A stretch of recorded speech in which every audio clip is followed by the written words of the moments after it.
Hi, and welcome to video 7 entitled The Frame.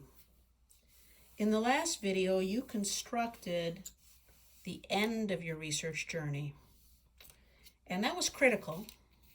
Having a destination was critical, but as we all know, and as it says in the sign in my local airport, it really is all about the journey.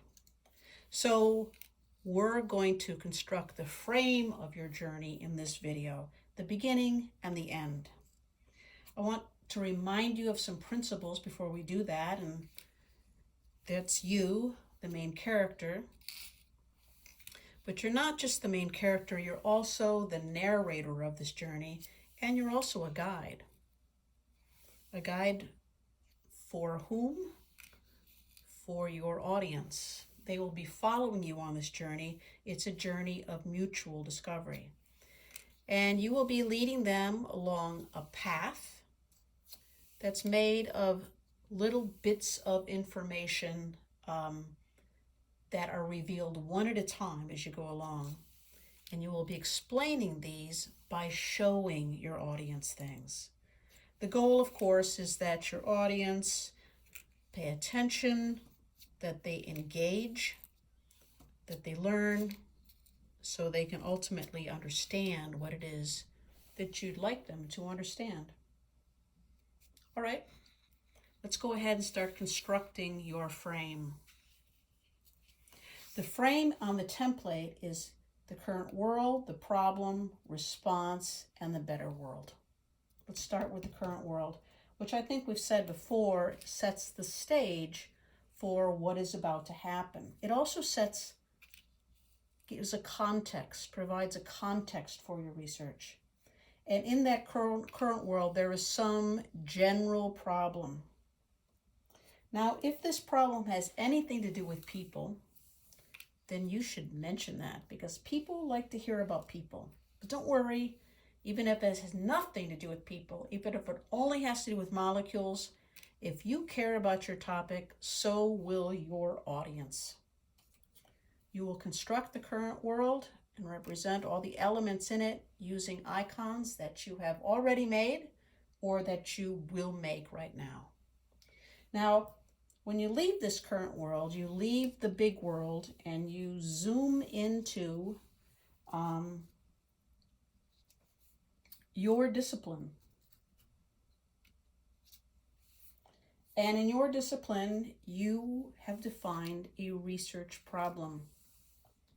The solution to this problem is over here in Final Action Results. Problem, solution.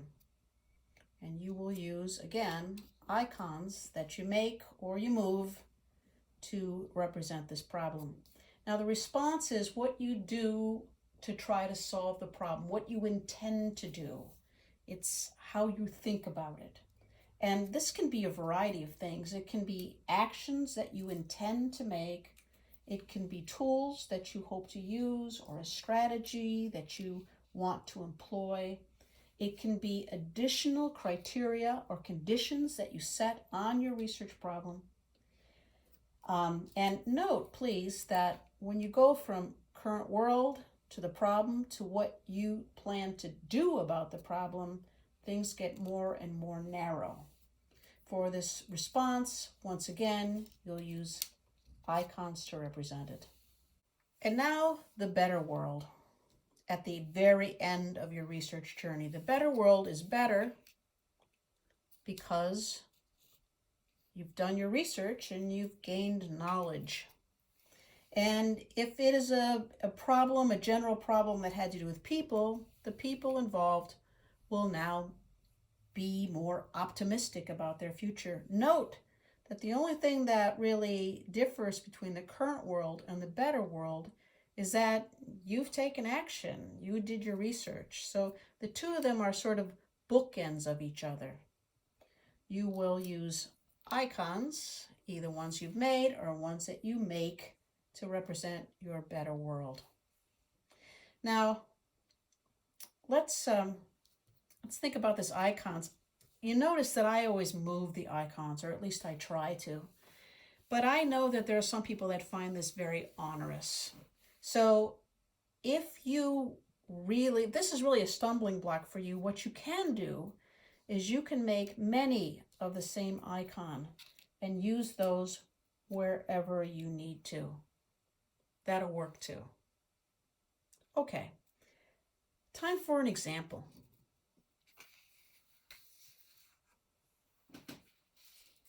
And I think you remember Yang Kai from the previous video. His superpower was that he was an expert in machine learning. His current world, he talks about in 1995, in a subway in Tokyo, sarin gas was released. Sarin gas is toxic, and so it was released by terrorists, so people were killed or injured.